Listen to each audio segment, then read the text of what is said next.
একজন মোটা হইতে চাইলেও মধু খাওয়া যাবে, চিকন হইতে চাইলেও মধু। পার্থক্য কি?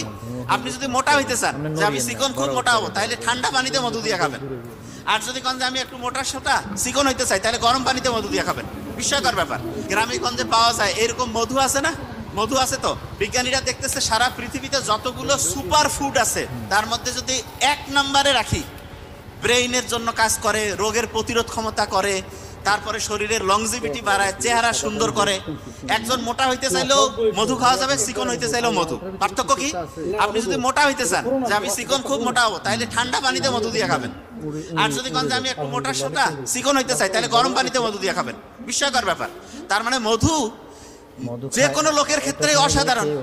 এবং এই মধুর সাথে বাড়িতে যে টক দই পাওয়া যায় না, টক দইতে একটু মধু দিবেন, দেওয়ার পরে যদি ওই খাবারটা খান, ব্রেনটা আপনার হচ্ছে ওই যে ওই সুপারগুলো যেমন একটা জায়গায় একদম আঠা চমৎকার ভাবে লাগিয়ে যায়, ঠিক তেমনি করে মধু এবং তার সাথে হচ্ছে টক দই মিক্সড করে যদি খান, পরাটা দেখবেন খুব সুন্দর করে মাথার সাথে একদম লেগে যাবে।